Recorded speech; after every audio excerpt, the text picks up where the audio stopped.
Board પરીક્ષાના સમય દરમિયાન એક વિદ્યાર્થી માટે મુશ્કેલી ઊભી થઈ હતી, પરંતુ સમયસર મળેલા સહકારના કારણે તેનું વર્ષ બગડતું અટકી ગયું।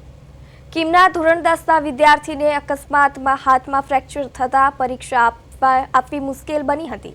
ત્યારે પરિવારે અમારો પ્રદેશ 24 ગુજરાતીનો સંપર્ક સાધી મદદ માંગતા અમારી ટીમ પરિવાર સાથે રહી સ્કૂલના આચાર્ય અને આરોગ્ય મંત્રીના પીએનો ટેલિફોનિક સંપર્ક કરતા તમામ લોકોએ આખી વાત ગંભીરતાથી લઈ તમામ પ્રક્રિયા પૂર્ણ કરી આજે સહાયકની મદદથી વિદ્યાર્થીએ ચોથું પેપર અંગ્રેજીનું આપ્યું હતું।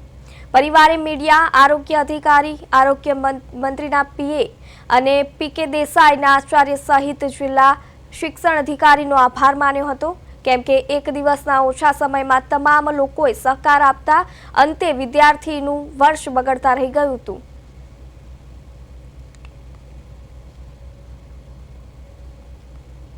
मैं ધોરણ 10 માં ભણું છું ને બોર્ડની પરીક્ષા આપું છું ને કેટલા પેપર ગયા હતા? મારા 3 પેપર પૂરા થયા છે અને બહુ સારા ગયા છે ને અકસ્માત ક્યારે થયો? પેપર આવ્યા, ત્રીજું પેપર આવ્યા પછી? ત્રીજું પેપર આપ્યા પછી રાત્રે દવા લેવા જતો હતો બાની ને સામે ગાય આવી ગઈ, તેને બચાવવામાં ગાયનું બેલેન્સ નહીં રહ્યું ને હાથ પડી ગયો, તેમાં વજન હાથ પર આવી ગયું ને ફ્રેક્ચર થઈ ગયું। તો તને એવું લાગતું હતું કે હું પરીક્ષા કેવી રીતના આપીશ? હા, થોડું ટેન્શન જેવું લાગતું હતું, બાકી પપ્પા હવે તને મંજૂરી મળી છે પરીક્ષા આપવાની, હા તો શું કહે છે? પપ્પાનો આભાર માનું છું અને શિક્ષણ અધિકારીનો ને આચાર્ય સાહેબનો ને બધાનો આભાર માનું છું। ત્યાં ખૂબ મહેનત કરી ને મંજૂરી અપાવી। મારા છોકરાની 10માની બોર્ડની એક્ઝામ છે, એ એક્ઝામમાં 3 પેપર કમ્પ્લીટ ગયા એના ને ચોથું પેપર આપણે શનિવારે રાતના એ મારે મમ્મીની દવા લેવા જતો હતો સ્કૂલે અહીંયા ગાડી ને ગાડી સ્લીપ આગળ ગાય આવી જતા ગાડી સ્લીપ મારી ગઈ એની।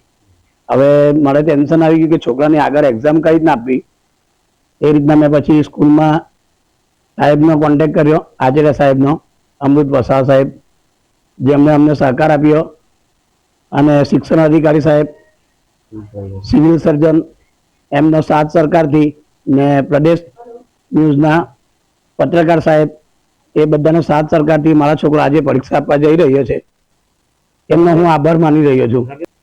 ગુજરાત માધ્યમિક શિક્ષણ બોર્ડ ગાંધીનગર દ્વારા અમારા કેન્દ્ર સંચાલકને સૂચના આપવામાં જ આવી છે કે આવા આકસ્મિક સંજોગોમાં કોઈકને આવી પરિસ્થિતિ ઉદ્ભવે તો બોર્ડ દ્વારા પણ ખૂબ સરસ વ્યવસ્થા કરીને તુરંત એના માટે લહ્ય એટલે કે રાયતાની વ્યવસ્થા કરવાની સૂચના છે જ। અને આપણી સુરતની ડીઓ ઓફિસના પણ સાથ સહકાર દ્વારા અમને પણ સૂચના મળી છે, તે પ્રમાણે આજે આદર્શને કોઈ પણ જાતની તકલીફ ન પડે એ રીતે અમે પરીક્ષા આપવા માટેની વ્યવસ્થા કરી છે અને અમે ખૂબ સારી ધ્યાન રાખીશું, સહકાર આપીશું।